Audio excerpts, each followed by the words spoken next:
my name is Isabella Perez, Recreation Leader for the City of Socorro. Thank you for joining today's meeting. Before the meeting begins, we would like to remind our guests to remove all hats and silence all electronic devices.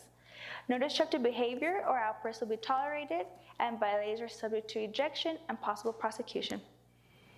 Hola, mi nombre es Judy Rodríguez, secretaria de Planificación de la Ciudad de Socorro. Gracias por participar en la reunión de hoy.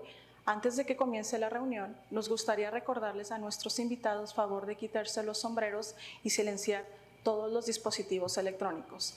No se tolerará ningún comportamiento perturbador ni exabrupto y los infractores estarán sujetos a expulsión y posible procesamiento.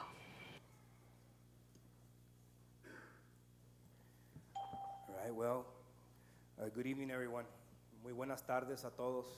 I want to thank each and every one of you all for attending our meeting today, whether you are from Socorro or you come from outside Socorro.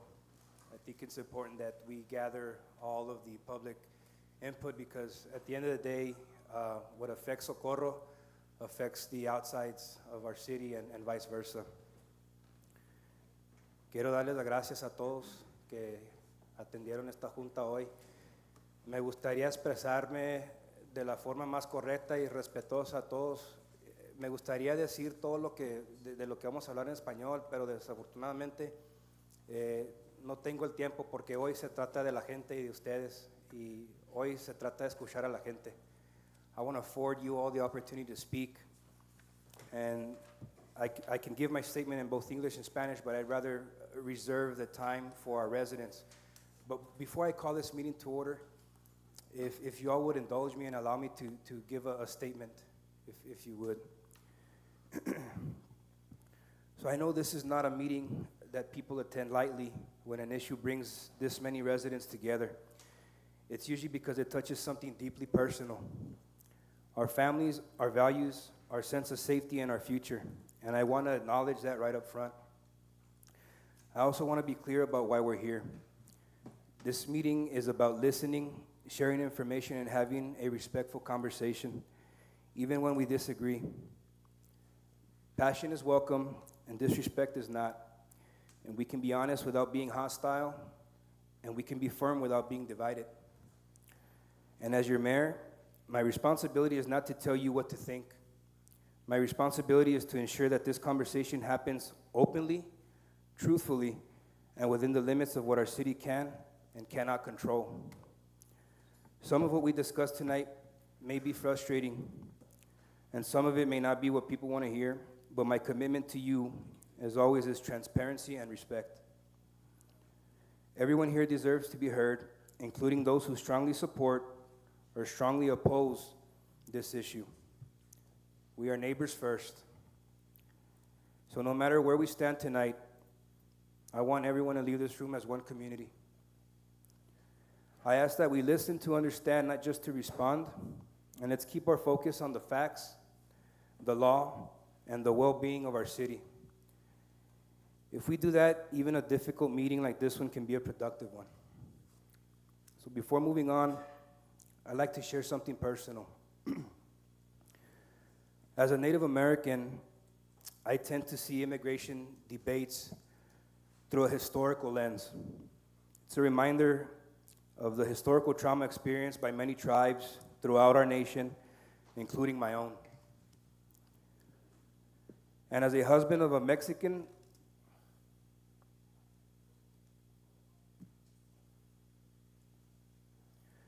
as the husband of a Mexican-born wife and the father of 3 biracial children, I believe in the rule of law, but I also believe our immigration system is broken and at times unnecessarily cruel.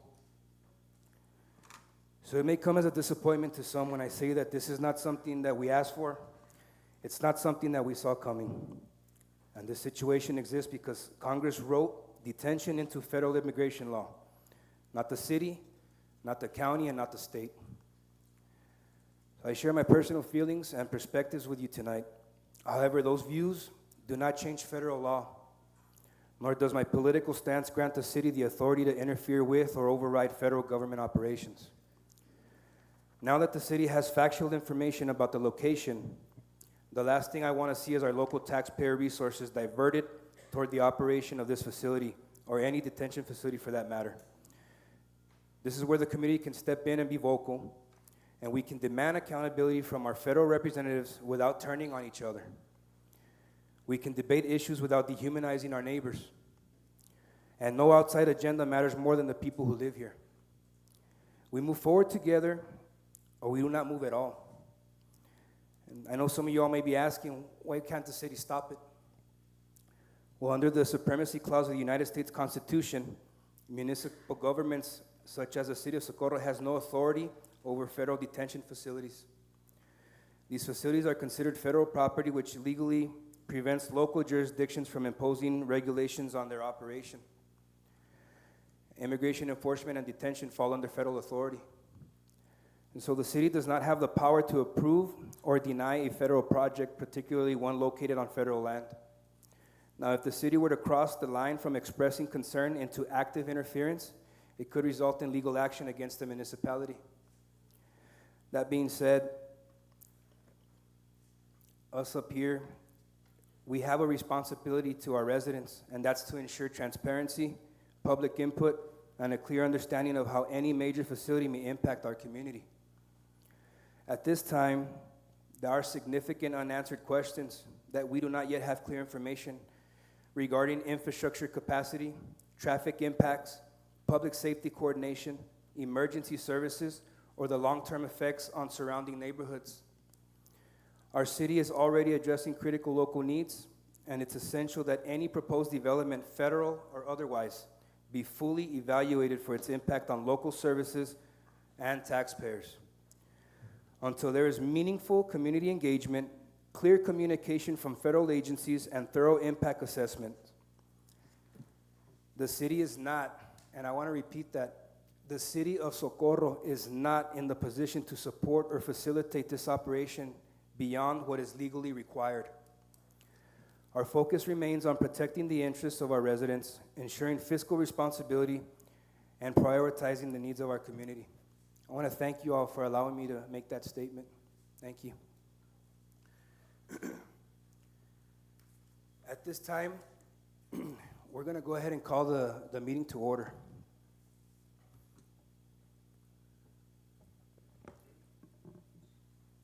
We begin our meetings, as always, with the Pledge of Allegiance and a moment of silence. If you all would please stand for the Pledge of Allegiance. And it's 6:11. And at 6:11, I call this meeting to order. Esteban, can you lead us?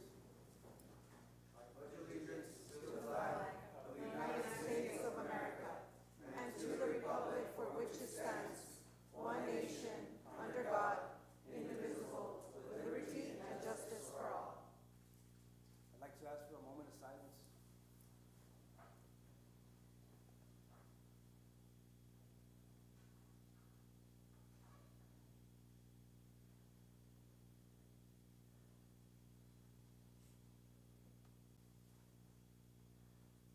Thank you all.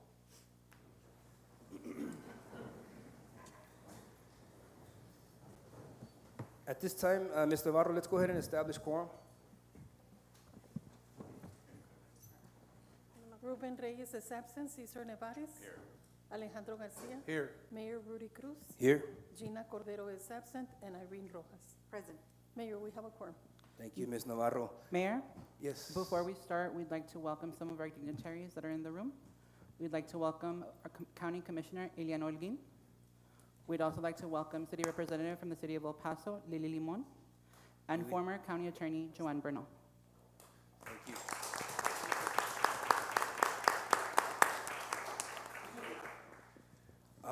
Before we move into public comment, I want to make sure that the representatives of this area, it's not only the city council that represents this area, it's also our commissioner, like Commissioner Holguin, who has been very active, Representative Limon, who represents an area neighboring the city of Socorro. I'd like to afford you all the opportunity to speak at today's meeting as well. So we'll go ahead and move into public comment. Would you all like to approach the podium?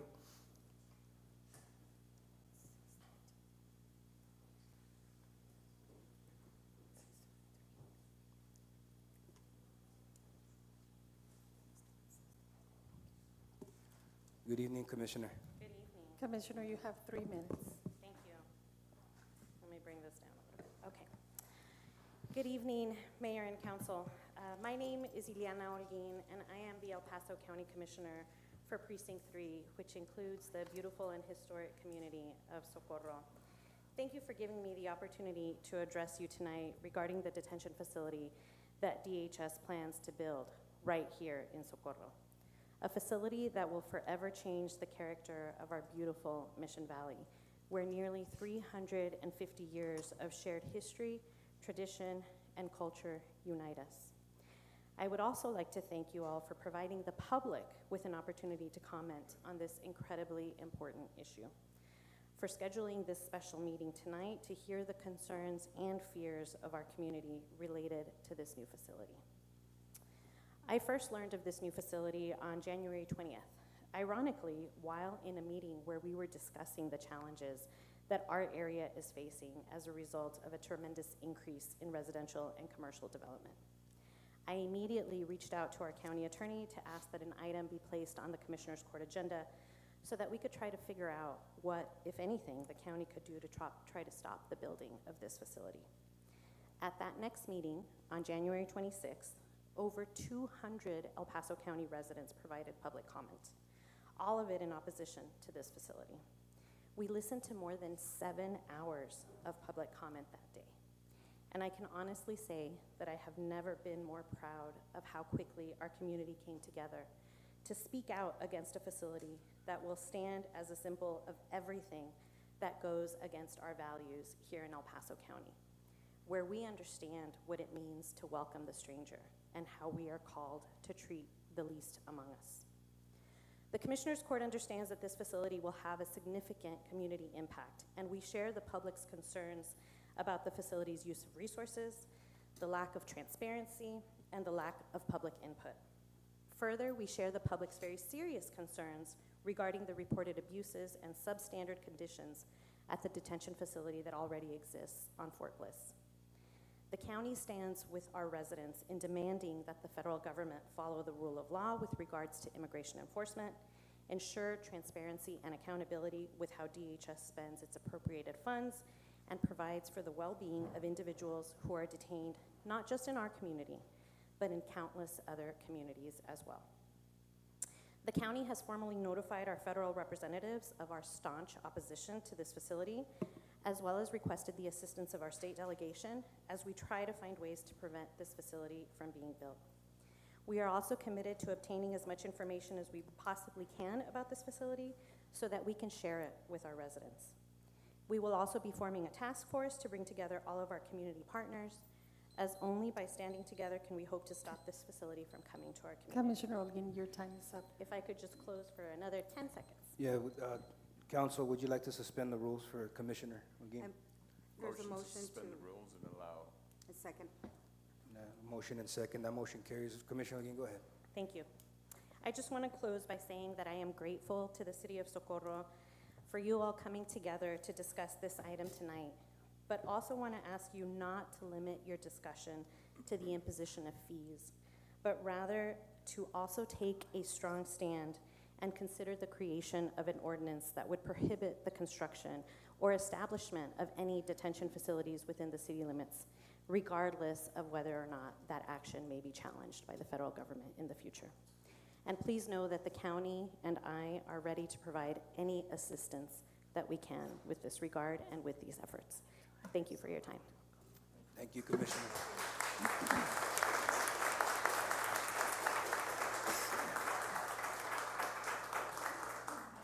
Mayor, for the record, Representative Reyes joined the meeting at 6:18. Okay, virtually. Are there any other elected officials that would like to take the opportunity to speak at tonight's meeting? Okay. At this time, let's go ahead and begin the public comment period. Rosemary Sandoval. Ms. Sandoval, you have 3 minutes. Good evening. Can you hear me now? Yes, ma'am. Good evening. My name is Rosemary Sandoval. On the City of Socorro website, Socorro is highlighted as rich in history, with delicious food, a vibrant culture, with binational historic sites. Socorro is the jewel in the desert. That's the Socorro I love and admire. Other cities and towns have had to face this same issue of a proposed detention facility. You are currently grappling with the sale of these warehouses that sold for $122 million, owned by a company in Delaware, El Paso Logistics LLC. That does not prevent you from establishing ordinances that put a stop, halting these warehouses to be turned into detention centers. You currently have zoning ordinances in place. Permits are required. Section 46-170 states that buildings are not to be altered. These warehouses were not intended to house immigrants. Look closely at water usage, safety, health issues that will affect the immigrants, but also the growing Socorro community. In Kansas City, their city council passed a 5-year ordinance moratorium preventing a future detention facility. In Social Circle, Georgia, with a population of 5,000 people, the government proposed to put in place 10,000 people, double their population, into a detention center. Their city council said no, because they were maxed with their water facilities. In Elk Ridge, they revoked the building permit in Howard County, standing united to safeguard their community. Socorro, with a population of a little over 36,000 people and still growing, how many people do you think they are wanting to house in a future detention center? Anywhere from 3,000 to 10,000 people. You have the power to stop this proposed site to be converted into a detention center. Look at your current ordinances. Get creative. Halt future detention prisons, places that are abusing, maltreating immigrants who came for a better life. It's been stopped in other communities. You have the power to say no. Thank you. Thank you.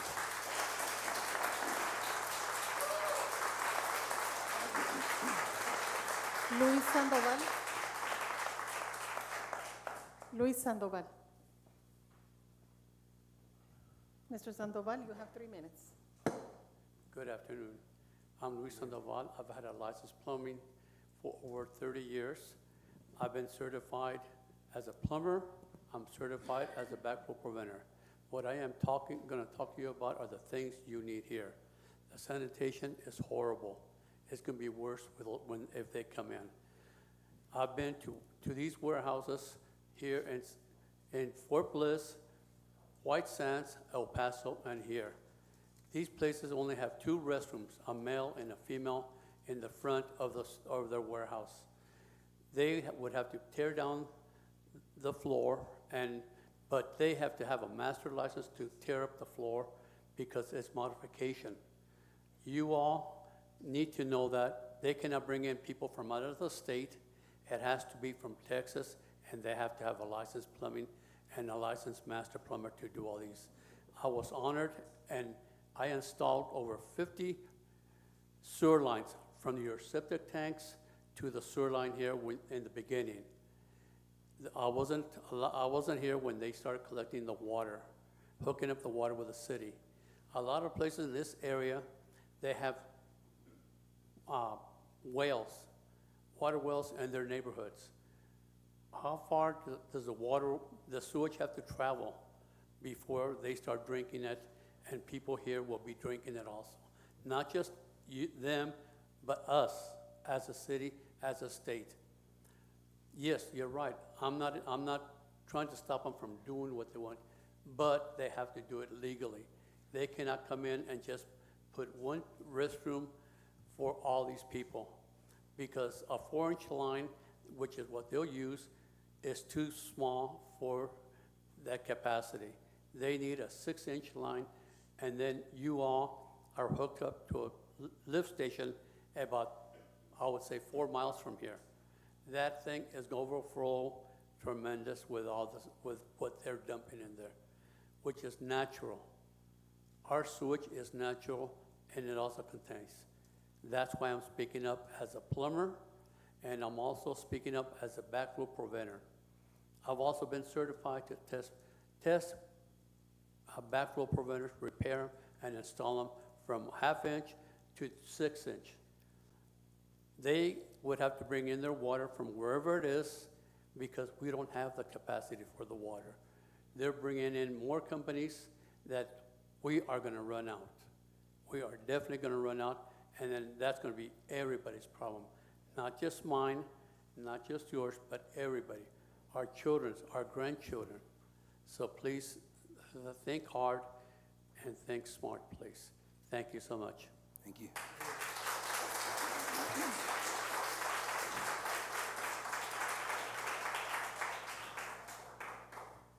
Eduardo Castillo.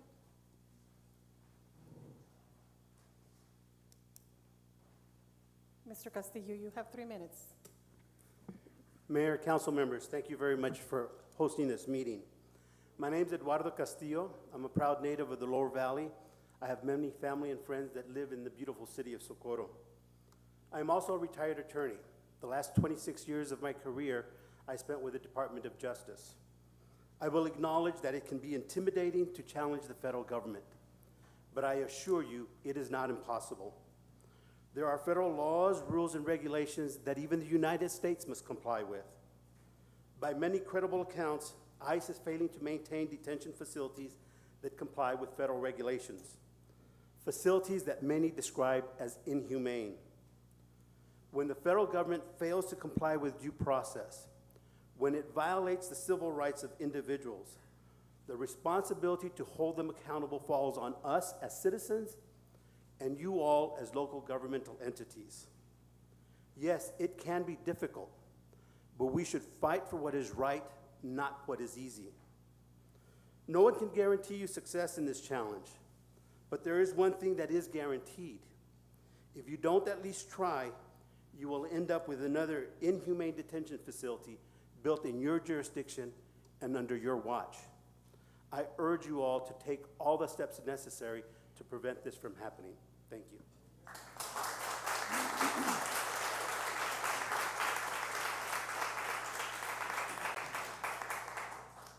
Joanne Bernal. Ms. Bernal, you have 3 minutes. Thank you. Good afternoon, Mayor, Council. My name is Joanne Bernal, and I am the former county attorney of El Paso County. I counted the good citizens of Socorro as my constituents for almost 15 years. I know them to be good people.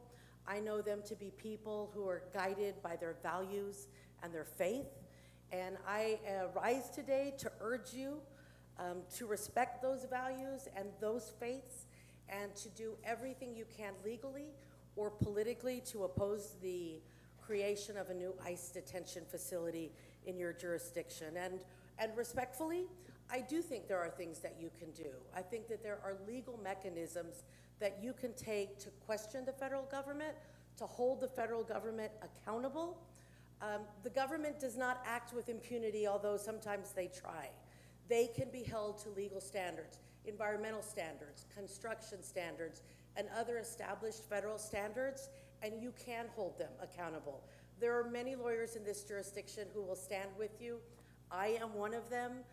There are many in this room who will stand beside your able counsel, and we know him to be able. And so I'm just here to urge you to do everything you can.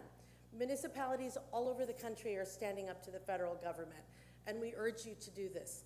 My friends and my family that live in the Socorro area share those values. They don't want to live in a community with a warehouse of human suffering. So I urge you to take every step that you possibly can. History is going to judge not just you, but all of us in this room. And what we do in opposition and what we do for the least among us will be what your legacy is and how we will all be judged. Thank you so much for your time.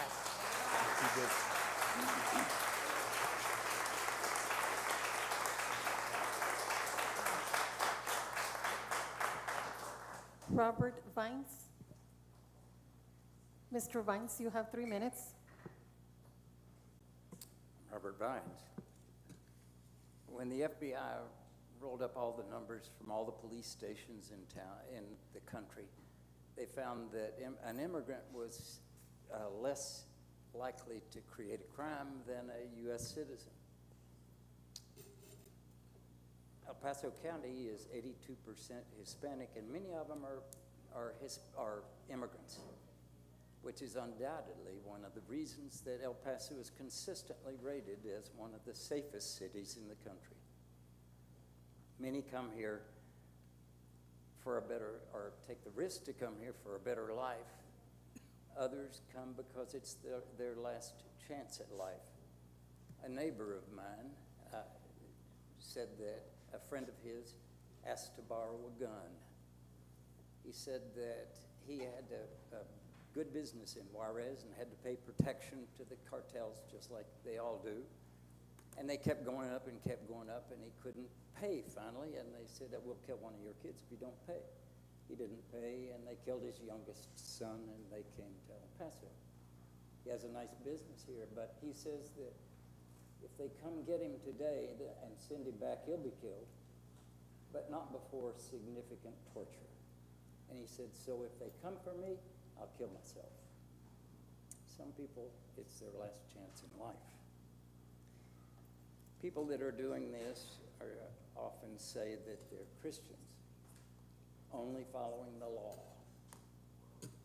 Christ was crucified because he didn't follow the law. Where would we be today if he had followed the law? I am mostly German. My grandmother said that Auschwitz was a pretty little town not too far from them. Nobody remembers it was a pretty little town today. She said that the typical German citizen at the time looked the other way and said, this will all blow over. We can't make that same mistake. Socorro is also a pretty little town. And it's steeped with history. Help us keep it that way. Thank you.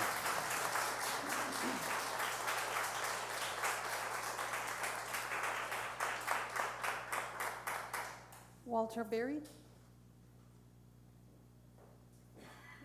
Mr. Berry, you have 3 minutes. Thank you, honorable councilmen and women and the mayor and all of our humanity, because you are my humanity. And there's 73,000 more that are held in these concentration camps today throughout the United States. And we can see that this federal government is on the path of incarcerating thousands and thousands and thousands more.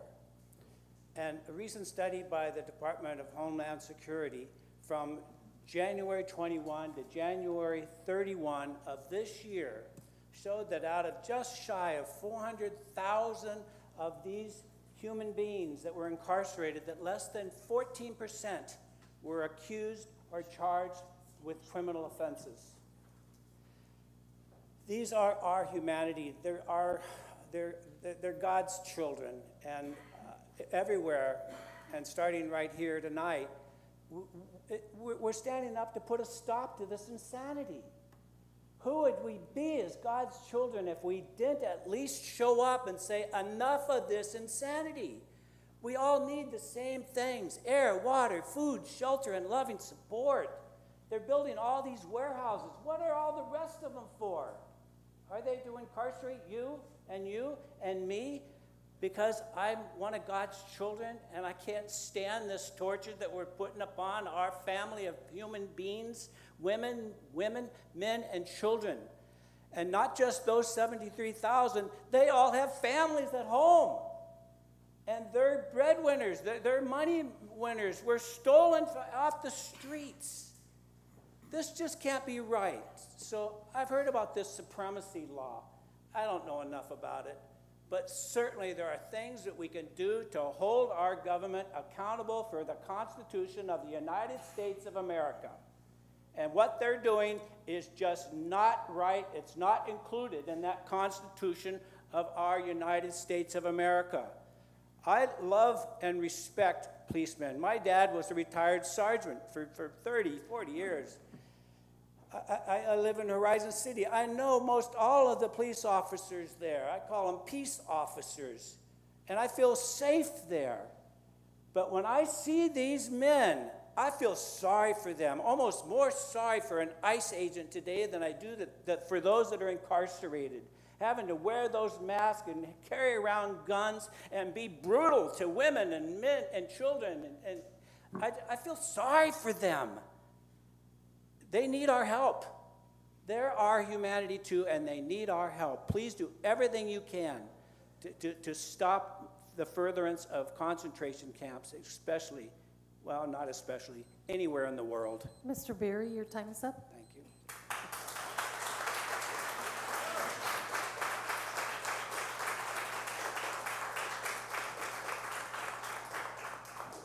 El Paso City Rep, Lily Limon.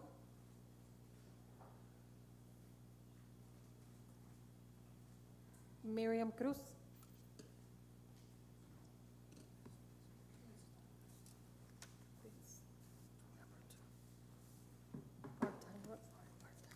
Thank you, Ms. Navarro.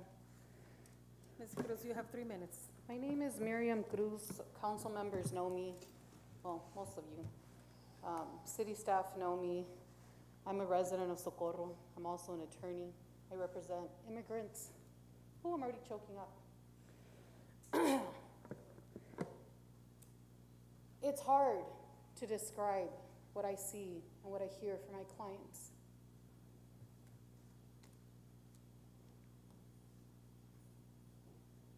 Who are detained. Some of them in actual facilities that were built to be detention facilities. They're not given the right health care. They're not taken care of. Sometimes they're abused. And that happens already here in El Paso County. And so, as much as I appreciate Mayor making a statement prior to meetings, I don't know if that's going to become a habit. I would ask that if Mayor and others are going to be given more time, that the entire public be given more time. It's only fair. I also ask that more than 30 minutes and more than 3 minutes be suspended or be given, because there are a lot of people, and you recognize that at the beginning of the meeting. And I believe it's important to listen to people. But more than just listening and more than just trying, we're imploring you, I'm imploring you as a constituent to act. We all appreciate Mr. Martinez. He's been with the city of Socorro for a long time. But maybe, you've already heard it, people are already on deck to go to bat for the city of Socorro, if need be. And that shouldn't be something that we explore, it's something that you need to do. You need to act. We're asking you to act. Not because whatever you might think. I came here over a year ago and talked about license plate readers, and most of you said, well, you know, they already have all your information on your phone. They already track you on your phone. Right? And that program went on. But that's not a reason to just do stuff or allow stuff to happen. We have rights, we have the Constitution. You heard it from an ex-attorney from the DOJ. There are rules that need to be followed. And if we're the ones that need to make sure that they're following them, then maybe that's a role we need to do for the sake of our community. Here in Socorro, hablamos español. You go to any store, and the majority of the people are going to start speaking Spanish. I can't imagine these officers going into these places for lunchtime Ms. Cruz, your time and is starting up. to arrest, thank you, Ms. Navarro, so many people just because of how they're speaking, just because of how they look. I'm going to ask for 1 more minute. We have to suspend the rules. Does anyone want to make a motion to suspend the rules for Ms. Cruz? Motion to suspend? Second. There's a motion and second. That motion carries. Thank you. Hang on, Ms. Cruz. There was a motion and second. All those in favor say aye. Aye. Okay, that motion carries. Right. All right, let me restart, hold on. We talked about, I appreciate your comments about the sewage. If any of you were driving over from on Moon, you would have smelled sewage. And I've talked to the Lower Valley Water District. I spoke to them years ago about that issue. That's next to a school. That should not be happening. We should not be smelling sewage as we pass by on the street. And you know what they said? They said they didn't have enough money. They didn't have enough money, that they knew that it was an issue, that it needed to be fixed, but they haven't fixed it because there's not enough money. We don't have enough money. How many times do you tell people that? We don't have enough money to fix all the streets all at once. We don't have enough money to put in sidewalks. We don't have enough money to put in parks and take care of our parks. We don't have enough money for this, and it's not going to be enough to ask them for a fee. That's not enough. Because it's not only going to take an impact on our resources, limited resources, it's not only going to make an impact on our officers. Again, this is only a meeting. As people walked in, there was already a larger law enforcement presence than there ever has been at one of these meetings from the time that I've been attending, and I've been attending for over a decade. And I appreciate that. Thank you, right? I think we're all here to keep the peace. However, that also means that whenever there's an incident, because there have been incidents at ICE detention centers, our law enforcement are going to be the first to respond. They're going to get pulled away from our residents. That's not okay. Our fire departments will get pulled away. Our EMT will get pulled away.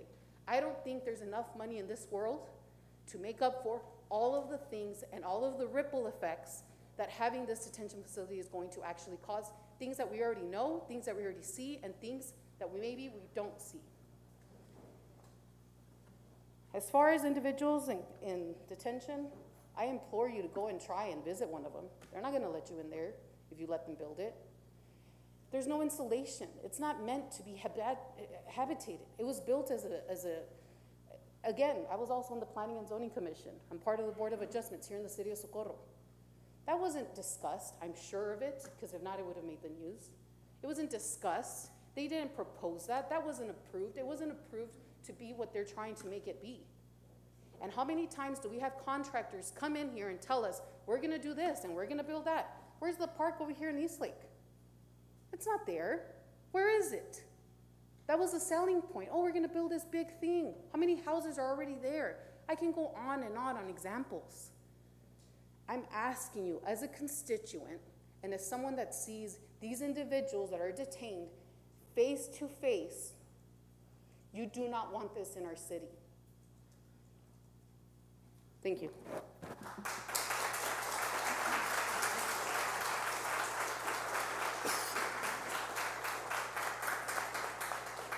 Ellen Lizárraga. Ellen Lizárraga. Mr. Lizárraga, you have 3 minutes. Thank you. Good afternoon, Mayor and City Council. My name is Alan Lizárraga. I am here on behalf of the hundreds of families organized under the Border Network for Human Rights. Before I start my comments on these detention centers, I also want to echo the request for you to suspend the rules and allow our community members, our community organizations to speak for longer than those 30 minutes and longer than those 3 minutes. As I mentioned, I'm here on behalf of the families organized under the Border Network for Human Rights. We are a community organization that has community presence in Horizon, Montana Vista, Clint, San Elizario, Socorro, El Paso, all the way from Presidio, all the way down to Albuquerque. We dedicate ourselves to educating our community about their constitutional rights. And what I want to tell you today is about the fear that we have seen on our community. The fear that families are experiencing, the fear that is taking over their lives and is empowering them. I am seeing community members be scared to go to work. I am seeing my aunts, my uncles be scared that they're not going to return home to their children. And this is due to the terror that ICE and their strategies is imposing in our communities. Here in Socorro, there are entire families that are living in the shadows. Again, there are children that are scared that their parents won't come home. And for those reasons, I ask you today to stand with our families in opposition to these detention centers. I ask you that you listen to us, and that you act to defend our basic dignity and our rights. The construction of this center is putting us one step closer to being victims of a system that thrives on our suffering. It is putting us closer and our families closer to a system that separates us. And it's putting us closer to stripping us of our identity. So today I hope that the words I'm giving you, that you receive them with the seriousness that they need. That I ask you again to think about our most basic safety, and that you stand with our families again in protecting our dignity and rights. Thank you. Thank you.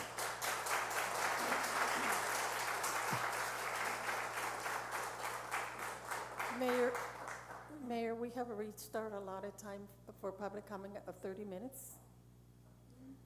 Yeah, so just to make everyone aware, our public comment period lasts 30 minutes in our regularly scheduled meetings, but I think that the council, and just speaking with them, they wanted to make an exception to the rule and allow for all public comments to be heard tonight. We need a motion and a second. But we still need to suspend the rules and go ahead and I need a motion. Motion to suspend the rules? Second. So there's a motion and a second to suspend the rules to go ahead and exceed the public comment period until every single speaker speaks tonight. Is that correct, council? That's, yes. Okay, very well. There was a motion and a second. All those in favor say aye. Aye. That motion carries. Our next speaker is Holly Dunn.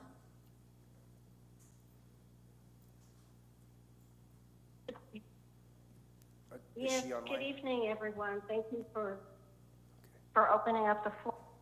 I would like to just start by saying, yes, my name is Holly Dunn, and we're a community that is making headlines for the very worst of reasons.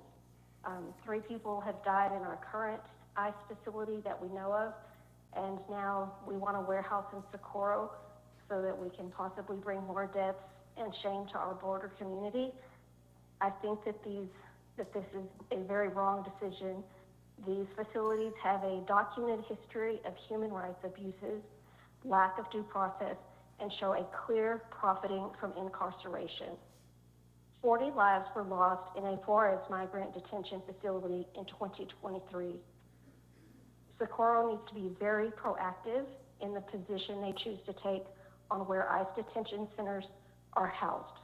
Be very aware that the position you choose on this is going to be a part of the legacy you leave, that you are going to leave, and it will echo into future generations. Let me close by reading an excerpt from a letter that was found outside of the gas chamber remains after the war in 1944. The letter was written to the wife and daughter in France by Chaim Herman, and an excerpt of it reads, I constantly thought here that should I, by some miracle, get out of here, I will begin a new life. But alas, this is impossible. Nobody gets out of here.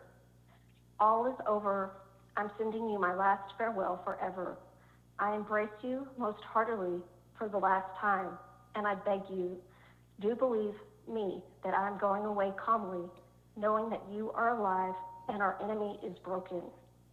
Farewell, my dear wife and my dear Simone. May God keep you in his care. Thousands of kisses from your father and husband. Socorro, don't let that be the legacy that we leave. Thank you. Thank you.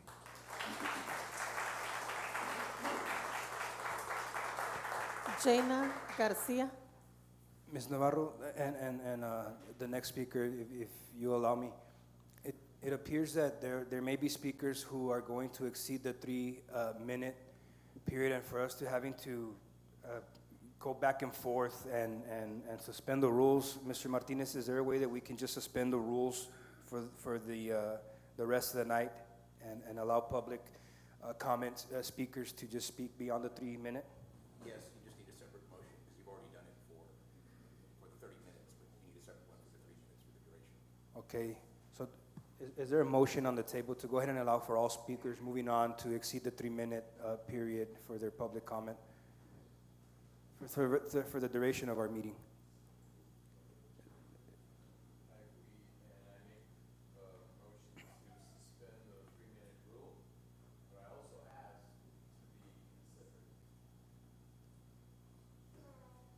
Mr. Nevares says that there's a motion and there's a second? Second. Second. Okay, there was a motion and a second. All those in favor say aye. Aye. That motion carries. That way we can just continue with our public comment and we don't have to be stopping. Jaina Garcia. Hi, my name is Jana Garcia, and first of all, I want to thank you for suspending the rule that restricted public input to 30 minutes. I think it's very critical for every resident to have an opportunity to have their voice heard. I want to say very clearly that I do not support the detention center that is being proposed to be established in Socorro. All of you are probably aware that the El Paso City Council and the El Paso County Commissioners Court have both taken a stand to resist this new detention center. They are doing everything in their power to try to follow every law they can pursue to try to prevent this from coming to our city, along with the one that we already have at Fort Bliss. I really implore the mayor and the council members in Socorro to join the fight that our city, the El Paso group, city leaders have now started, where you will fight against this change, because it's so important that we all stand together on this. You're probably aware that cities across the country are fighting this and resisting and refusing to let these detention centers be built in their communities. And we need to do the same. One of the big problems, of course, with having these is that they are a strain on the resources that our communities have. We have limited resources, and adding these detention centers that are housing thousands and thousands of people are going to make those problems grow. The ones all across the country, right now we have over 73,000, and they're wanting to double that number. It will drain billions of dollars from taxpayer funds that could be used for local communities, and those funds are desperately needed for our community members, not for these centers.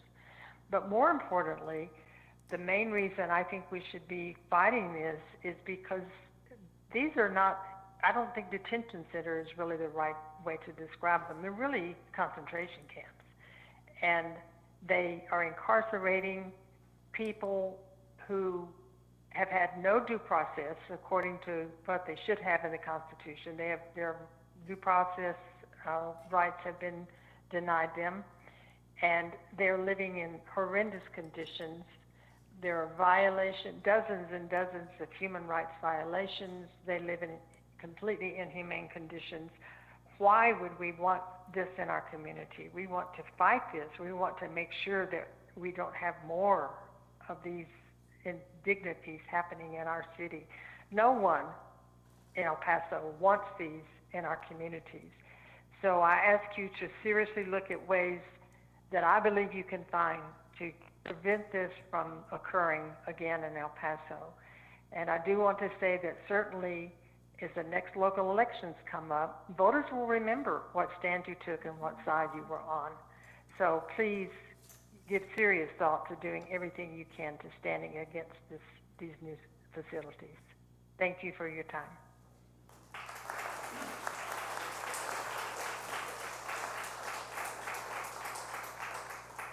Emanuela Ortiz.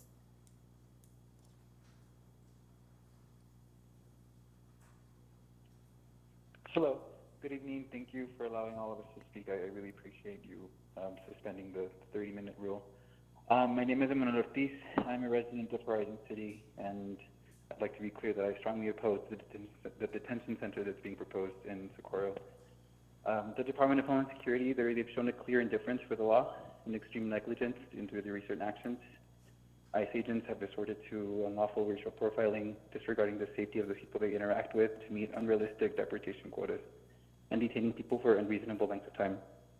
Up until a couple months ago, I was living in Paris, and I would proudly tell people that I was from El Paso. Granted, they rarely knew what I was talking about, but in recent weeks, these detention centers in El Paso have made international headlines due to the lack of proper hygiene, infrastructure, and the inhumane treatment of the detainees, and they've shed a negative light on our community. I urge you to do what's right, to fight for the name of our community, and do the most that you can, and to not allow this inhumane nonsense to continue expanding. Thank you for your time.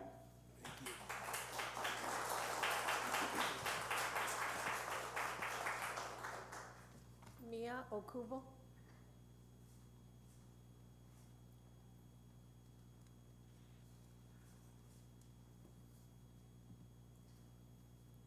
What was that last name? Okubo. Ms. Okugo, can you hear us? She's not on the line? Okay, if she jumps back in, we'll go ahead and add her back in on the list. Diana Martinez. Hello, I'm Diana Martinez. I am a historian, and I want to say that they will expand this. Concentration camps started as deportation centers, and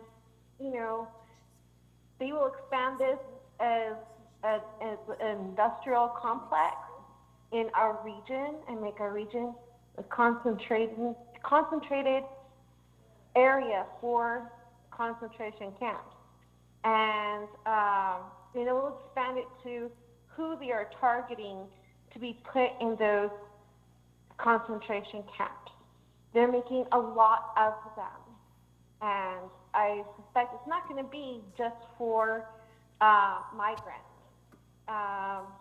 And I never believed that they wanted to put in criminals, okay? But that was their rhetoric they started off with, is we're only going to go after the criminals. I don't know who believed that, but they have proven themselves liars, and they have gone, and majority of migrants they have gone after are people who are hardworking, who are not criminals, that have no criminal record. And so the next people they were probably already targeting are people who are legal observers and people who are speaking out against this and doing whatever they can to stop this. And we all need to do this together and try to keep this from happening and stop it from happening. And we all have to act together. So we need to do whatever we can to stop these detention centers. And how can I say, this legacy is not forgotten. Today, we don't remember Auschwitz as being a place, Auschwitz doesn't have the connotation of being a place of, oh yeah, they've got good commercial business, or oh yeah, we should move there. Auschwitz, today the connotation as, and always will carry on, as a place of immense torture and death.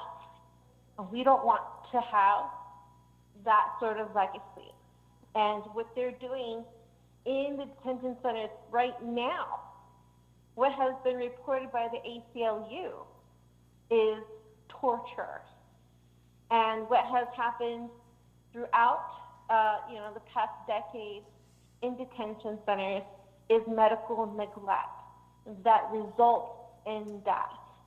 Okay, and just recently, the medical examiner said that that one person at least has been murdered in the East Montana concentration camp. So this is not just something that we can see that there is a historical example of this happening, but also these things are happening right now. So, to call this a concentration camp, to make parallels to the Holocaust, that is completely appropriate to do. So thank you. Thank you for this time. Thank you for allowing other people to speak and for extending this beyond the 30 minutes. Thank you. Thank you.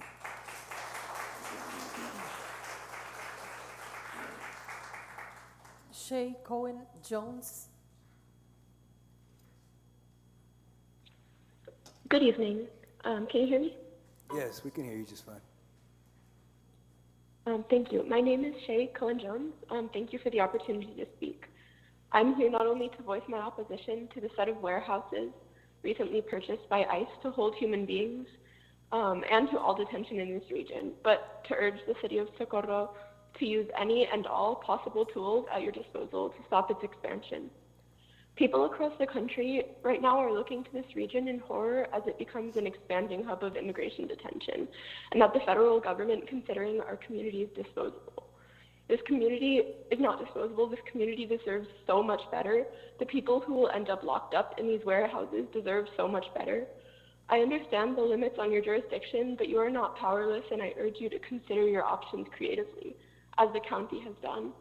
As others here have stated, you will not be alone in your resistance to this human warehousing.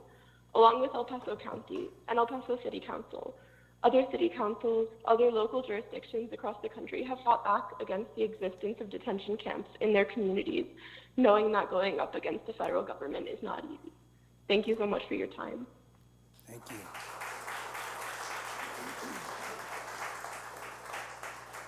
El Paso City Rep Lily Limon.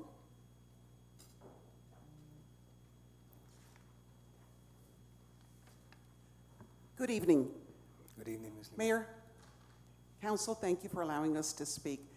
Lily Limon, City Representative, although I am here as an individual. You have heard from your community and beyond. The people in the region are simply saying there's no place, there's no opportunity that we should sustain another prison. I even don't like to call them camps because they are not camps. What we refer to a camp is totally different from this. You've heard of the atrocities, you've heard of the deaths, you've heard of people who are unable to speak to an attorney, to speak to their family, medication that is withheld, and on and on and on it goes. Mayor, today, Council, the world is on your shoulders. And today, you're going to be setting standards. But what I want to tell you is that you are not alone. The city of El Paso has passed a resolution where we firmly say ICE is not welcome in the city of El Paso. And I hope that today you will join us and that we can say anything that we can do to assist you. We're ready at the beck and call, so please call on us. Muchísimas gracias. Thank you.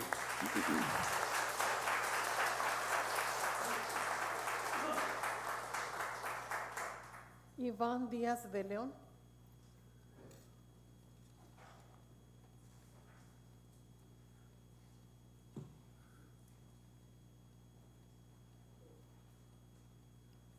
Our council meetings aren't usually this packed where you gotta squeeze through the aisles like that, so I'm sorry. House today.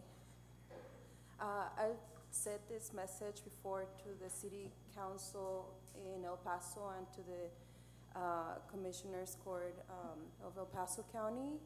So if you all heard this message, just know it's important that people keep on listening to this. So my name is Yvonne Diaz. I am with ACLU of Texas. I live 10 minutes away from the warehouses, and we are strongly opposing the detention center in Socorro. The use of these facilities has been a human and civil rights catastrophe. In December, we at the ACLU of Texas, along with our partners, sent a public letter to the federal government documenting abusive conditions at Camp East Montana. The abuses we documented were the following: beatings and abusive uses of force by officers against detained people. The camp denying medical visits and medication to people with serious medical vulnerabilities. People facing retaliation for asking for their life-saving medications. The food causing widespread illness, but people eating anyway because they have no other option to stay alive. water filled with excrement pools into areas where people are expected to eat, and 3 human beings have died. We must remember ICE is a rough, enforcement-driven agency designed to detain and deport, not to provide care and dignity. The system cannot be reformed. It will not be different in the city of Socorro. I am concerned about myself and our neighbors, as we are in a community already struggling for resources.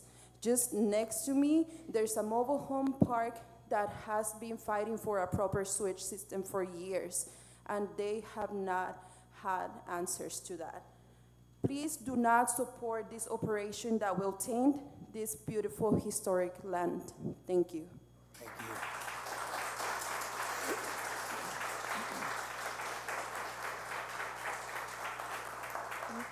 Marisa Limón Garza.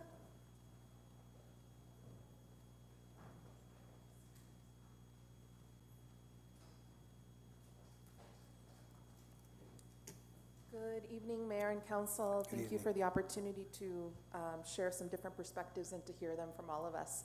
My name is Marisa Limón Garza. I'm the Executive Director of Las Americas Immigrant Advocacy Center in El Paso, and we service folks in southern New Mexico, the El Paso region, and también in Juarez.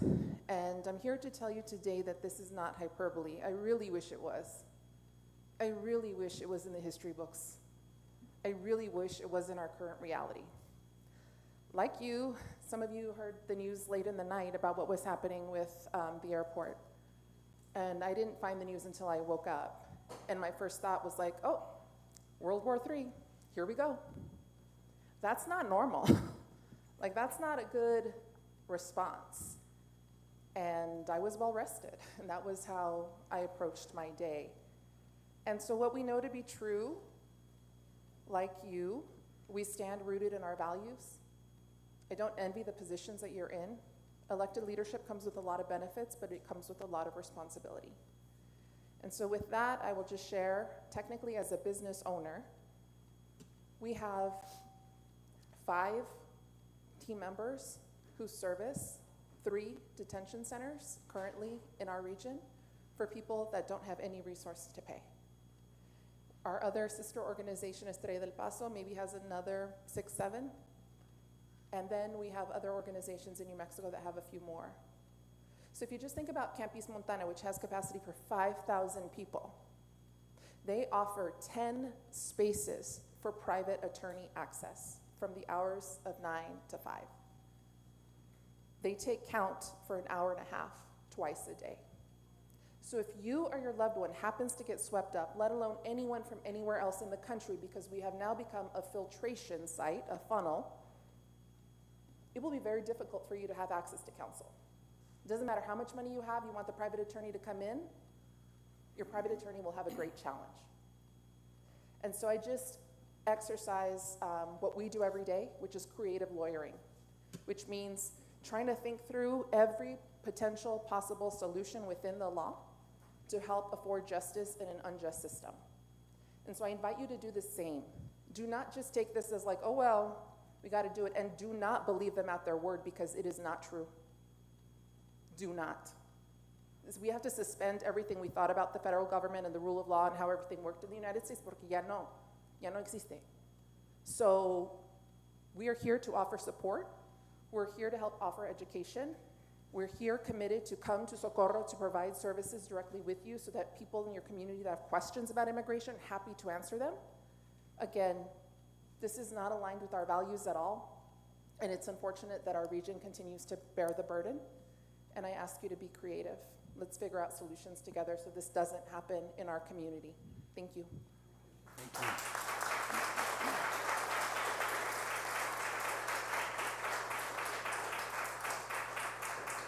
Ana Reza.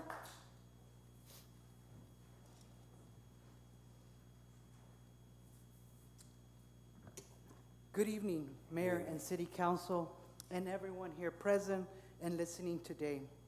My name is Ana Reza, and I work for the Episcopal Diocese of the Rio Grande. We minister in Nuevo Mexico, El Paso County, to the Big Bend.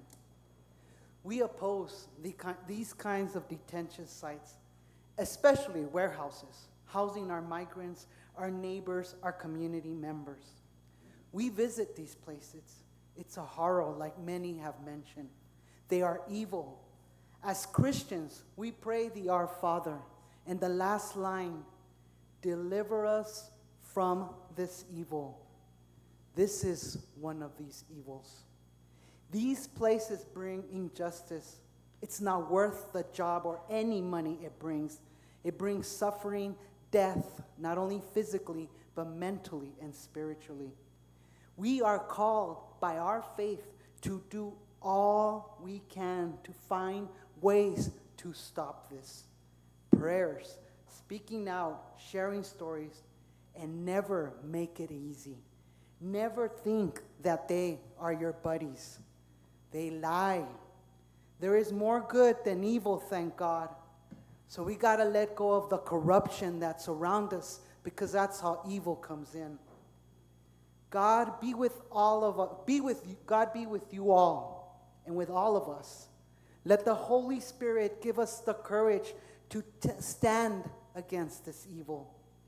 God says, liberate my people. Thank you.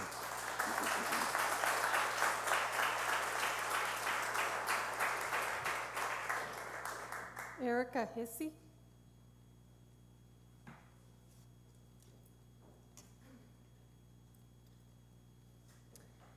Good evening, Mayor and City Council members. My name is Erica Heisey, and I live in El Paso County. I'm here as a representative of Indivisible, the 915, also as a resident of the county. I'm here to speak in strong opposition to any new immigration detention centers in our region, including the proposed one here in Socorro. Socorro has always been a city of families, faith, and dignity, a community built by immigrants. Building or expanding detention centers goes directly against the values that define the city of Socorro. We've already seen what happens in ICE facilities in the El Paso area. People have suffered abuse, neglect, and even death. As a community, we cannot allow that to happen again. Not here, not in our name. These facilities also consume huge amounts of water and energy, resources our communities urgently need. We are already struggling with water shortages. We cannot afford to make things worse. Private prison companies make profits, not progress. The costs stay with us. They lower property values, create fear among our immigrant families, and damage to the moral heart of our city. Tonight, I ask this council to take a clear stand. Please pass a resolution opposing any ICE detention center in or near Socorro. Let's send one united message. We believe in dignity, in compassion, and in justice, not in cages. Thank you. Thank you. Jillian Ingram.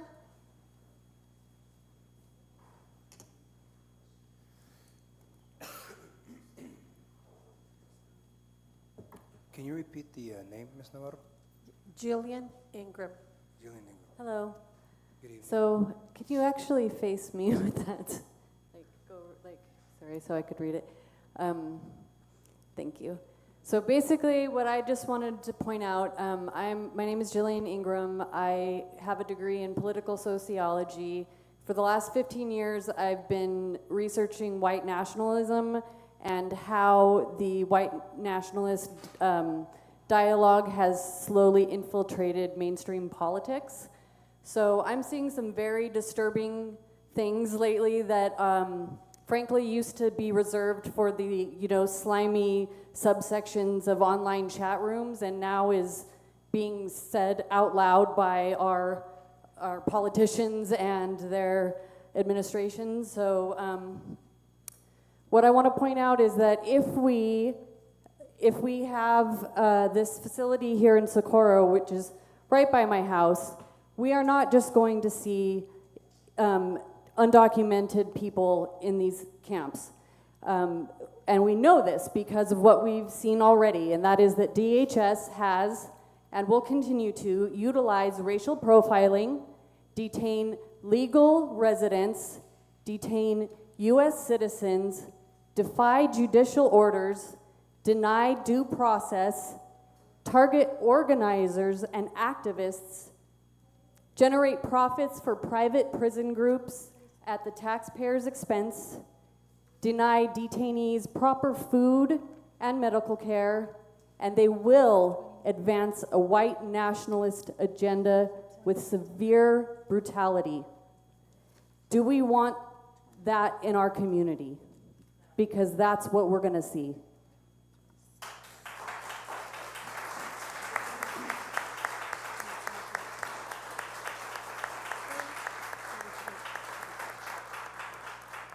Thank you, Olivia, for holding my sign for me.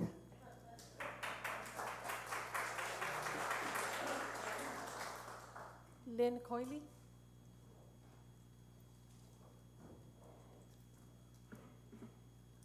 Good evening, esteemed mayor, Good council members, and the executive team. Thank you for providing such a welcoming forum, and of course for the amazing speakers and those in attendance tonight. Mayor, you said so eloquently in your opening comments that this touches on something deeply personal. It affects our families, and I feel the same way. Socorro is my second home. My in-laws live here. I spend every Sunday dinner. It's a place of family, it's a place of joy, and it's a place of warmth. And as a previous speaker said, now all eyes are on Socorro. The 8,500 bed proposed facility is part of 80,000 new beds nationwide. Mayor, you also said sometimes our policies are unnecessarily cruel. This is one of them. Okay, detention has been weaponized. It has been a tool, just like the enforcement actions in Minneapolis, in Los Angeles, Chicago, in other cities. This is part and parcel of those efforts. We are the end of the road for that. You also mentioned accountability. When will accountability come? Well, with the 4,100 people currently detained right now, 3,300 at Fort Bliss, we're trying to hold them accountable, but it's very difficult. So the time for accountability is now. The deaths were mentioned, wrongful death actions are being brought, conditions litigation is being brought, but that's not the time for accountability. It is now. The county took a position, the city took a position, it's time for Socorro to take a position. Socorro is strong and proud as a community, and it's going to have to ask, we're going to have to ask ourselves, how did we meet this moment?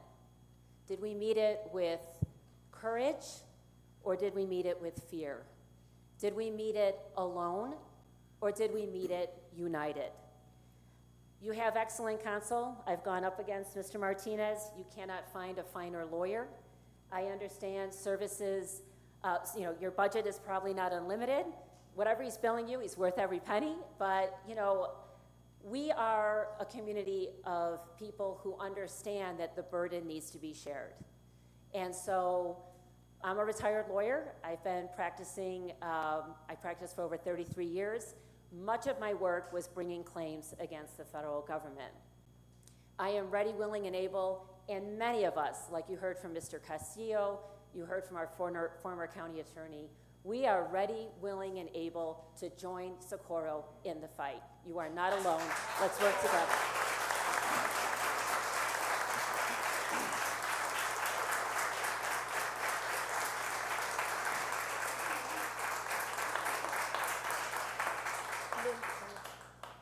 Margarita Arbizo.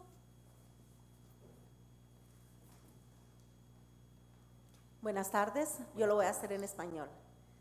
Gracias por esta oportunidad y gracias por escucharnos. Mi nombre es Margarita Arbizu y comparezco hoy ante cada uno de ustedes, ¿verdad? Pero también, ¿verdad? Soy organizadora de la Red Fronteriza por los Derechos Humanos, en la cual estoy trabajando en las comunidades desde Montana Vista, Socorro, San Elizario y Clint. Y hemos visto en los últimos meses que nuestras familias están teniendo mucho miedo. Las familias no quieren acudir a ninguno de estos eventos. Las familias no quieren salir. He hablado con gente que tiene más de un mes sin salir a comprar sus cosas más básicas y está mandando a sus hijos a los centros comerciales. Y yo les pido de todo corazón que ustedes consideren lo que están pensando hacer, si es que en algún momento lo pensaron. Estos centros de detención son nada más que centros de concentración para torturar a nuestras familias y a nuestra gente. Eso es lo que está pasando ahorita. Si hemos visto lo que está pasando en East Montana, ¿cuántas muertes han habido? Han habido 3. ¿Cuántas más queremos que pasen? Si se pone este centro de detención, quienes van a estar ahí va a ser nuestra comunidad, nuestros amigos, nuestros vecinos, nuestros hermanos, nuestros compañeros de trabajo. Inclusive pueden ser residentes legales, hasta ciudadanos. ¿Qué es lo que queremos? Estamos viendo que este país se está cayendo, está colapsando, está devastado. ¿Qué necesitamos más? Nos estamos deshumanizando. No nos estamos viendo como seres humanos, ni como personas con amor. No digo que nos abracemos y estemos siempre teniendo esa fraternidad, pero sí que los consideremos como seres humanos, como miembros de nuestras comunidades, y que seamos estas comunidades fronterizas seguras para nuestras familias, que se sientan acogidos, que se sientan parte de nuestra comunidad. Siento mucho dolor, pero a la vez mucha rabia por ver todo lo que está pasando, no nomás aquí, y que estamos peleando por tener otro centro de detención, sino por todo el país que está sufriendo, está agonizando. Yo les pido que consideren, y le pido a Dios que les dé la sabiduría que necesitan, para que Él les dé el entendimiento que necesitan. Consideren y sean guiados por Él, nada más que por Él. Muchas gracias.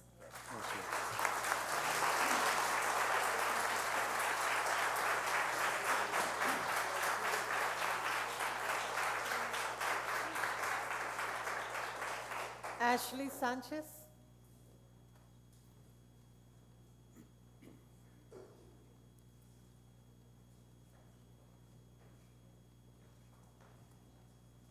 Hello.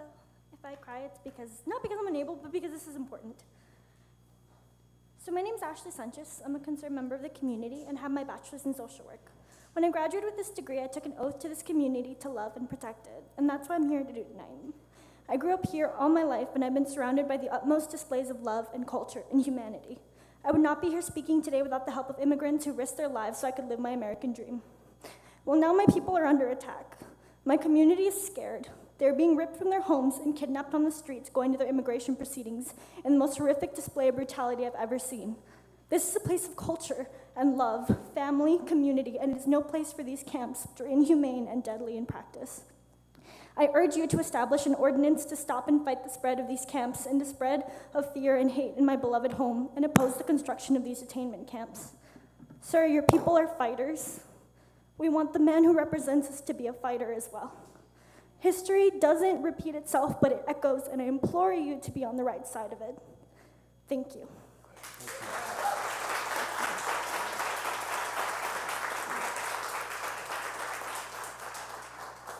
Magda Maureira.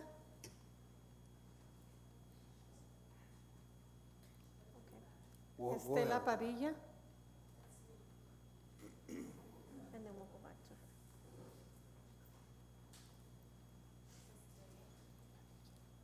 Good evening. My name is Maria Estela Padilla.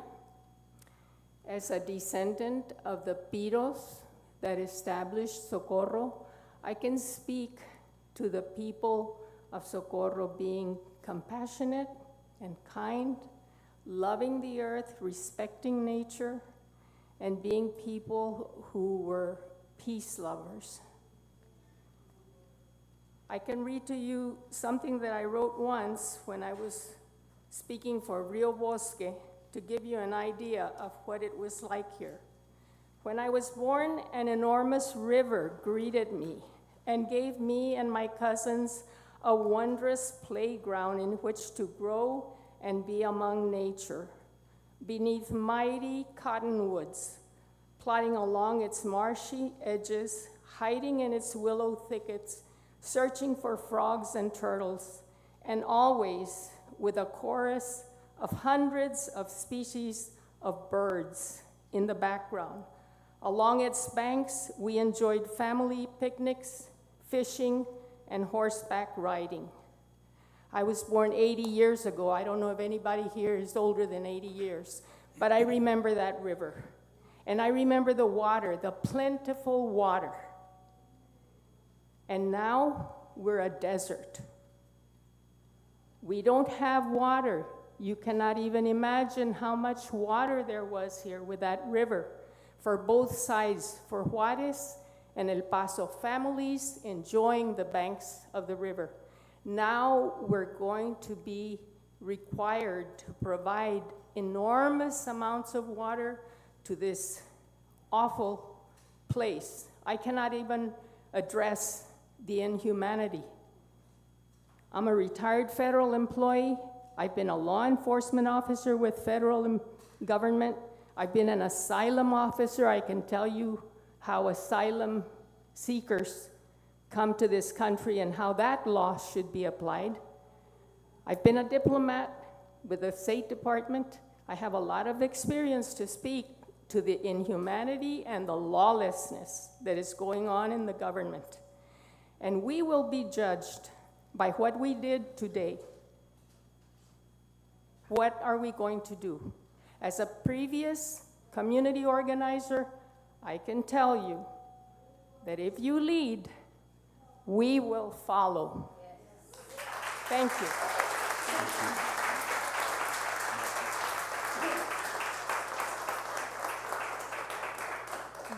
Magda Moreira.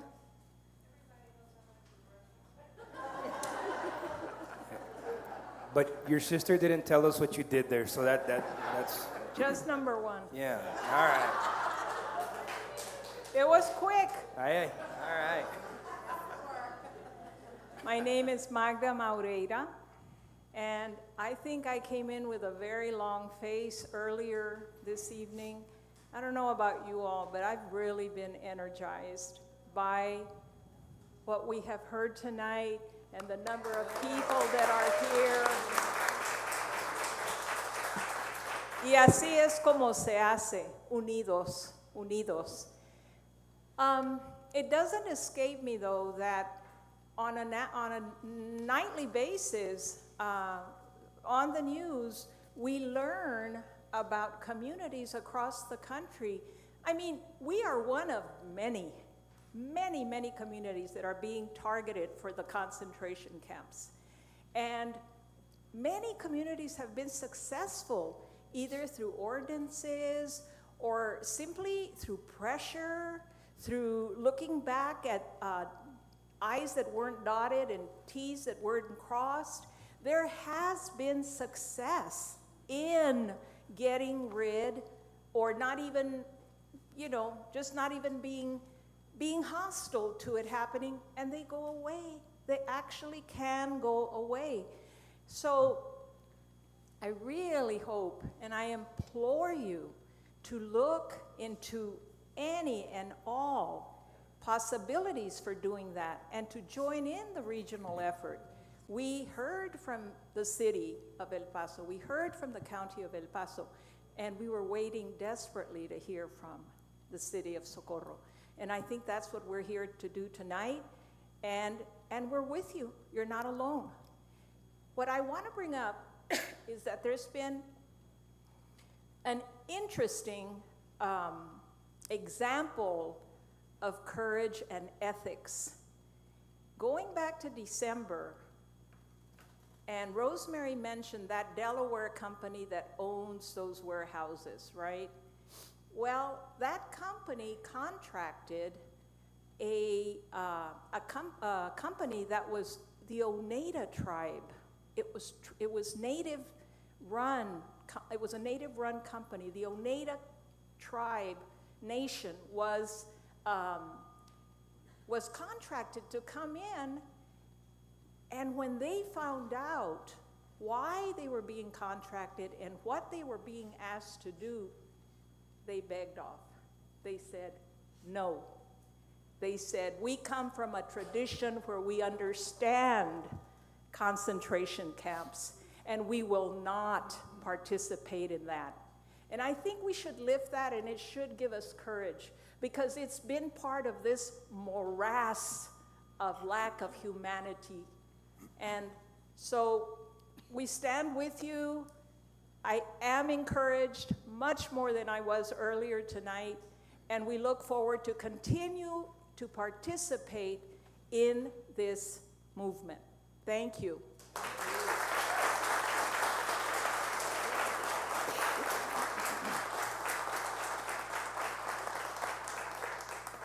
Betty Camargo.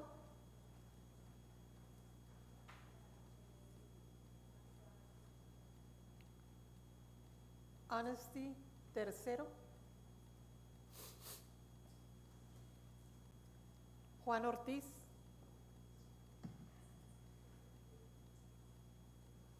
Aileen Arellano.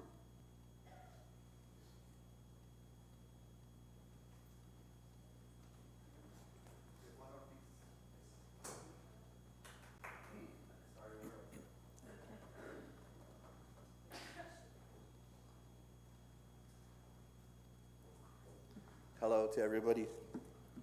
My name is Juan Ortiz, and I'm a PhD student, professor, and activist with the groups La Cruz Rosa and Casa Carmelita.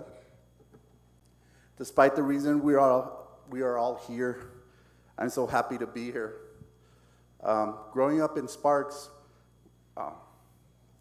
we were poor and it was challenging.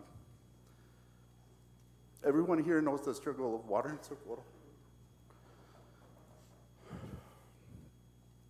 So it makes me happy to see this community so changed. I remember in school here seeing the documentary, The Forgotten Americans, that outlined the abject poverty we grew up with. And yet even then, knowing we supported those suffering even more than we did, we best knew the desperation and pain of poverty. I never imagined it could be home to a concentration camp, especially after all the progress the city has made towards making life better here. As many have mentioned before, these camps where so many crimes against humanity are happen and will happen if you build more, because they will fill them with whoever fits the bill, because we're being stopped for stereotypes. The administration doesn't care about us, about the detained. It shows that every day. Today, this very day, it refuses to tell us what happened at the airport. I fly out on Friday. On the day El Paso had its meeting about these camps, the report that TB outbreak at Camp East Montana happened that very day. It's every day something atrocious is happening. I ask that you don't allow these abominations in your community. It is a good thing to oppose this warehousing of human life by any measure, by every philosophy, by every religion, by every political ideology.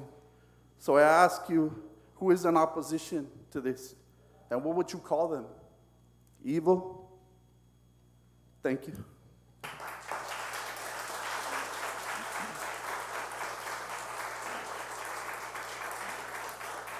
Aileen Arellano.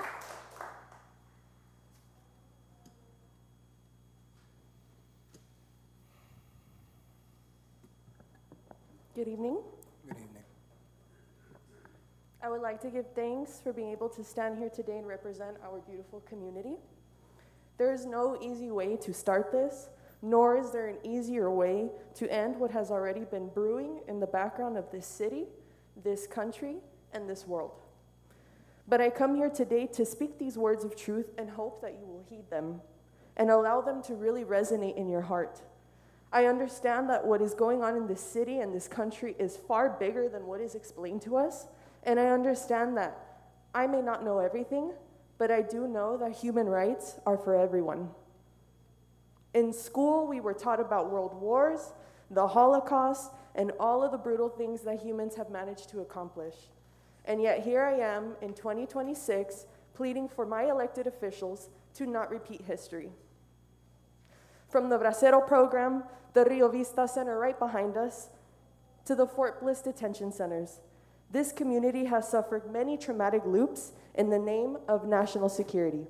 And we always look back with a heavy heart for those we have lost. Yet in 2026, we have the opportunity to change this. For I alone cannot change the world, but together we will. And now more than ever, our government targets us from doing just that. For all of you council members that are first, second, or even third generation Americans should truly consider what is happening to our people. Karma is real, energy is real, and I have infinite faith that in the end, all will be as it should be, as it was meant to be. Never in hate, but with love. Never in spite, but with compassion. So please, look within yourself, your family, and our future generations, and ask yourself if this is the world we want our young ones to live in. One in fear, one in hate and confusion, or rather one of compassion, of community and creativity. I send my love infinitely to our community, to all humans who have suffered enough. Together we will prosper. Through compassion, we will overcome. We will no longer buy into the propaganda that humans are our enemies. The elite are our enemies. And I stand here today to tell them that they have already lost. For we all come together and see everything as it should be. Remember, our enemy is not our neighbor, but our landlord. Through the infinite, I thank you. Thank you.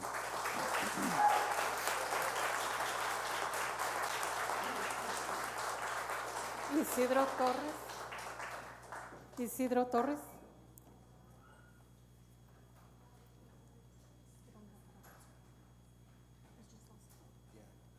Mayor, we just lost quorum. Oh, give me one second, and we'll get Ms. Rojas back in here.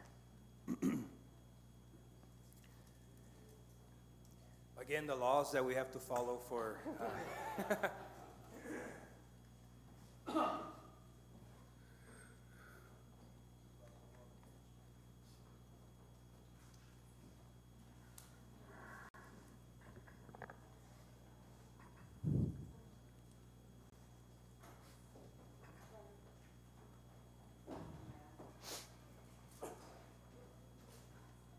Go ahead, Mr. Torres.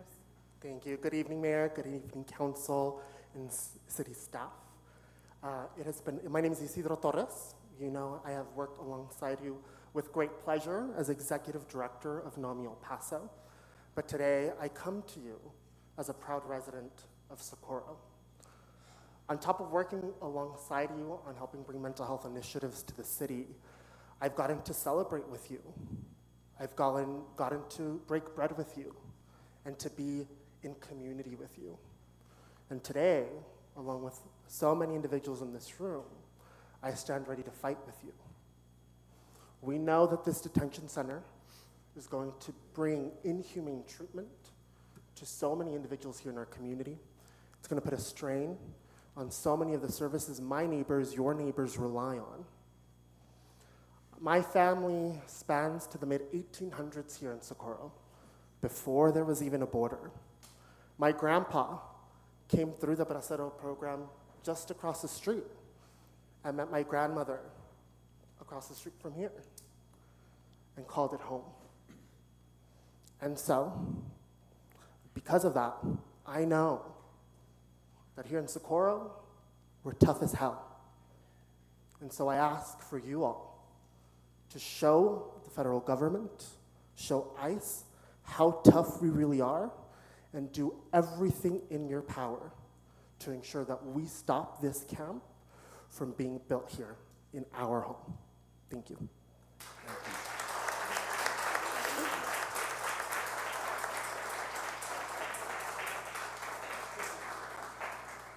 Grecia Lozano.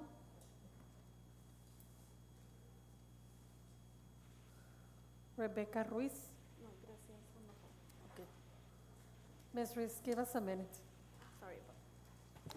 Ms. Lozano, are you on the line?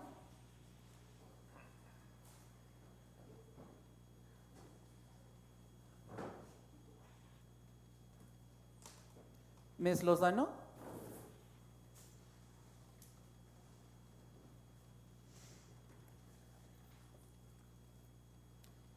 Rebecca Ruiz.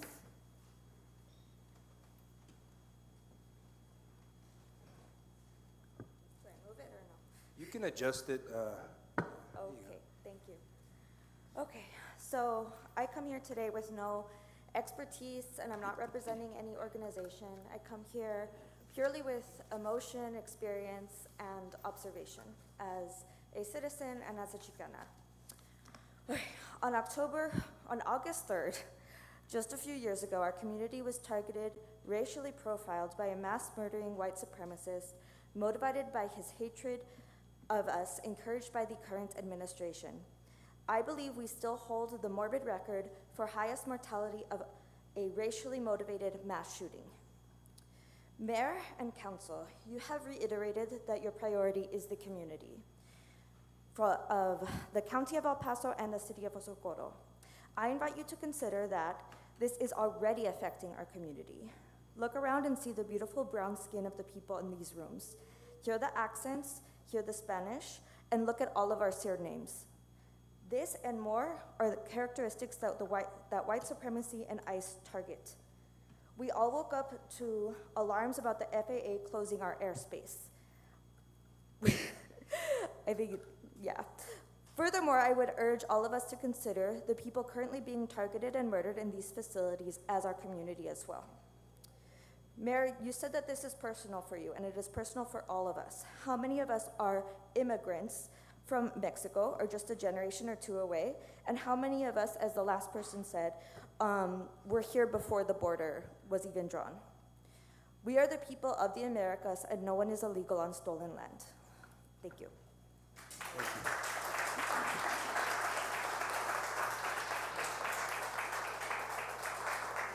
Betty Camargo. Betty Camargo.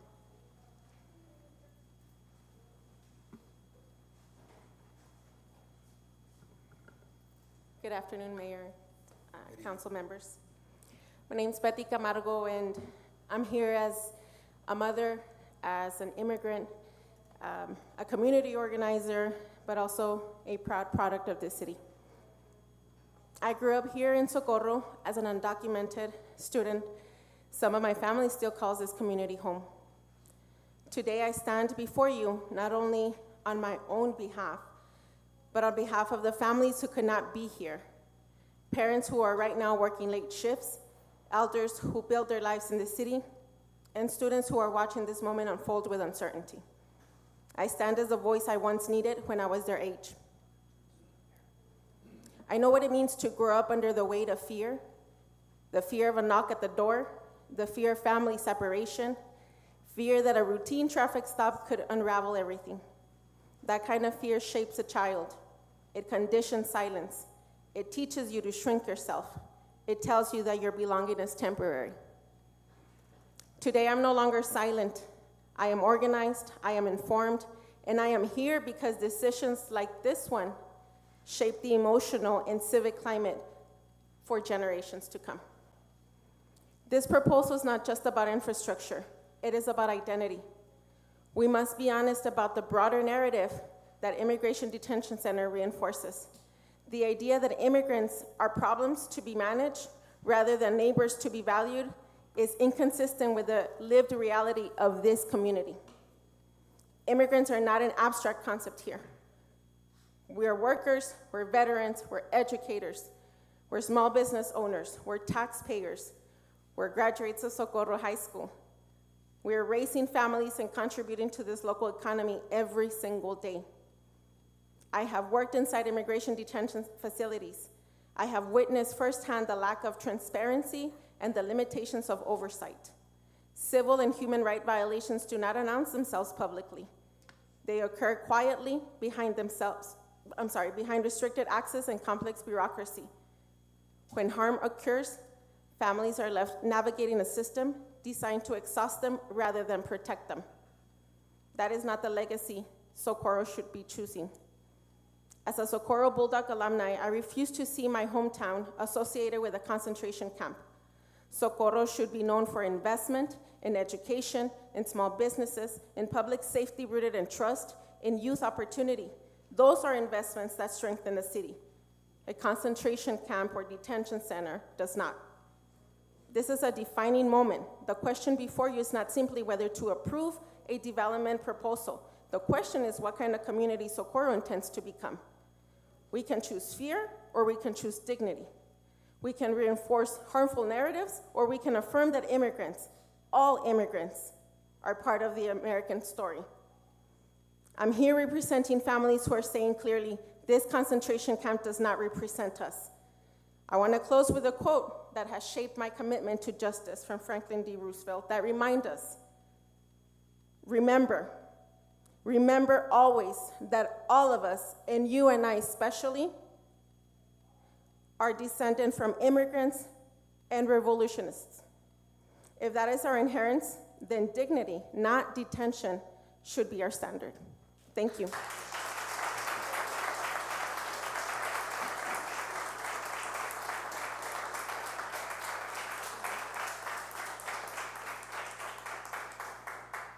Honesty Tercero.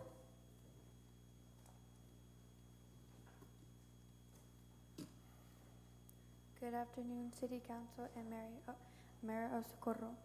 My name is Honesty Tercero. I am a teenager and I am here today representing my mother and my grandmother, two women who came to this country undocumented and lived in this community. Like so many immigrant women, they sacrificed comfort and security so that I could have opportunities they never had. Growing up, my mother saw what it meant to live with fear. Today, I'm using my voice because I can. I am using my voice because my future is directly connected to the decisions made in this room. And I am speaking on behalf of families like mine who believe that our community should reflect dignity, opportunity, and fairness. We are better than policies rooted in fear. We are better than solutions that divide families or define people only by their immigration status. This country is a nation of immigrants. Every one of us comes from someone who migrated here seeking a better life. That story is not something to criminalize, it is something to honor. My mother and grandmother are living proof of that story. Their hard work is part of the fabric of this community. Their sacrifices are part of my future. I urge you to remember our values, family, opportunity, and respect for human dignity. That is who we are, and that is who we should continue to be. Thank you. Thank you.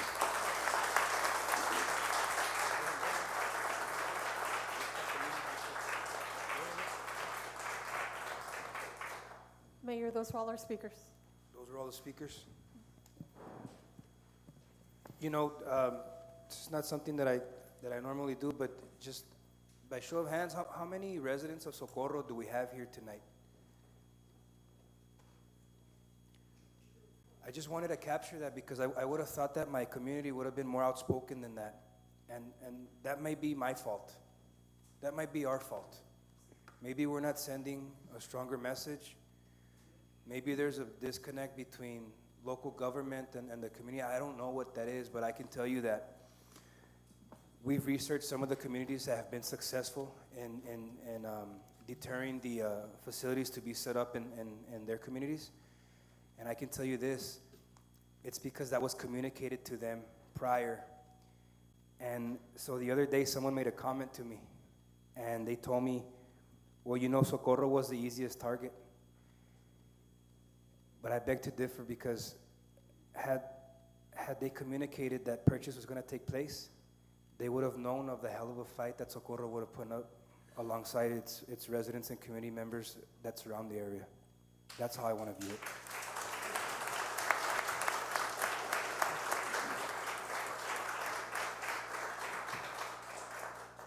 So these purchases happen, without a. Can I interrupt? Go ahead, Mr. Martinez. I'm concerned we're venturing into deliberation. You can make those statements, I think, but I would call the next agenda item to do that. Okay.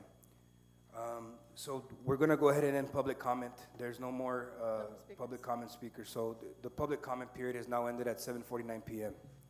And I think now I can make those statements. Is that correct, Mr. Martinez? If you call the agenda item. Yes, If we call the agenda item? Okay. So at this time, we're going to go ahead and move into consent agenda. Mayor, I'd like to make a motion to deny consent agenda, Second. along with, ask Mr. Martinez if he can please prepare a ordinance that mirrors El Paso's ordinance holding ICE accountable for anything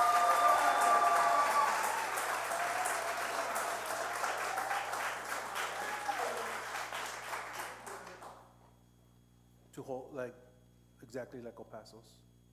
El Paso didn't introduce an ordinance or adopt. Can you please introduce yourself, Jim, again? I'm sorry. I'm joking. Go ahead. El Paso didn't introduce an ordinance that you've heard some people refer to ordinances tonight. There have been other municipalities around the country that have introduced ordinances, if not to ban outright, at least to restrict federal detention centers or what they characterize as non-municipal detention centers.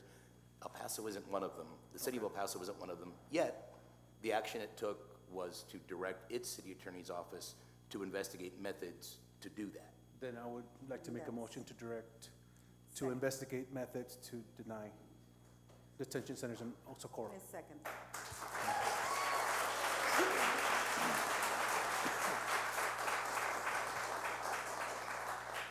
So there's been a motion and second on the table. All those in favor say aye. Aye. Okay, that motion carries. Sorry? Should we So we have several, speakers for item number 6? Okay, so Jim, we took the vote already, motion second, but we didn't hear we didn't get comment for. I would recommend reconsidering it because you do need to take, if people have signed up to speak on that item, even if it's on consent agenda, they are entitled to speak on it. Okay, so we're gonna go ahead and move into the original item. Is that what we need to do? Go into the original consent? A motion to discuss?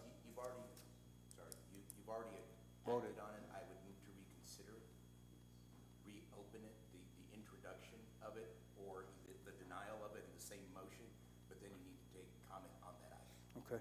Okay, so we'll make a motion to deny consent agenda, reconsider consent agenda, along with the motion of preparing a investigative avenues. That's a motion in itself, just to reconsider the item so you can go back and open it. Okay, so Just reconsider. motion to reconsider agenda item. Second. There's been a motion and second to reconsider the item. All those in favor say aye. Aye. Now, I would suggest proposing an action on the agenda item. Okay, so now I'm gonna make a motion to deny consent agenda and direct our, Mr. Martinez to find avenues to, stop any and all ICE detention centers in the city of Socorro. Second. Okay. And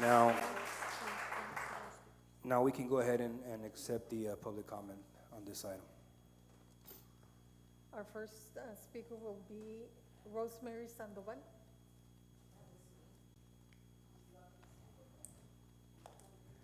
For item number 6. If you wish to. So I know that everyone who spoke in public comment may have also signed up to speak on the item, and at this time, you are also being afforded the opportunity because you signed up to speak on a specific item, and so we'll be calling the names of those individuals that signed up to speak on this particular item.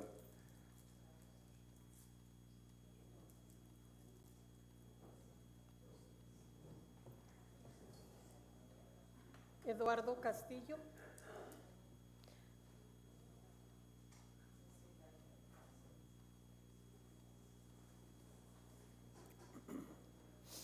Joanne Bernal. Okay. Robert Vines. Okay.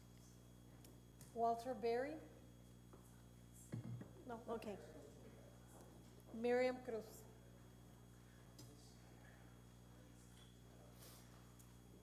Thank you, Ms. Navarro. A minute and a half, right? Yes.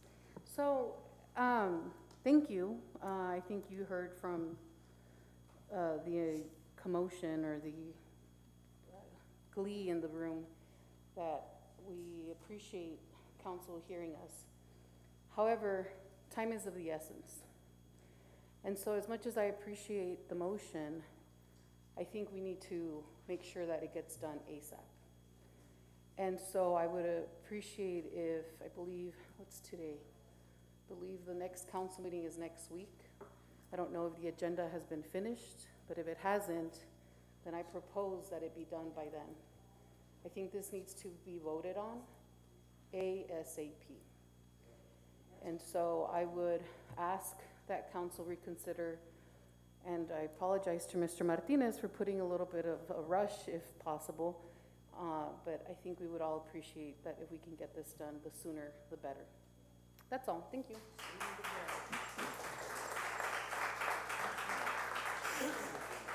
Alan Lizárraga. Yvonne Diaz de Leon. Erica Heisey. Jillian Ingram. Margarita Arbizu. Juan Ortiz. Those are all the speakers. Okay, those are all the speakers. There was a motion and a second made on the table. All those in favor, say aye. Aye. Okay, any opposed or abstain? And that motion carries. Going down the list of items that we have posted today, aside from consent agenda, do we have anything posted for any of the following items? No, sir. Well, to excuse council members, because they denied the consent. But we don't have anything for That's true. You did skip over the items to excuse council members. You may want to address that individually. So we'll go ahead and move into the agenda item of number 5. Correct, do we have a motion to excuse? Yeah, we need a motion on the table to Motion excuse. to excuse absent council members? Second. Okay, there's a motion and second on the table. All those in favor say aye. Aye. Okay, that motion carries. Motion to adjourn? Second. Can we have a motion to delete? Oh, I'm sorry. You gotta delete 6. Motion to delete item 6? Oh, no. Second. Number 7. 7? Well, 7 is adjourned, so, Motion to adjourn? Yes. okay. There's been a motion and second on the table to adjourn the meeting. All those in favor say aye. Aye. And that motion carries. Thank you. Thank you. Goodbye. Yeah, thank you.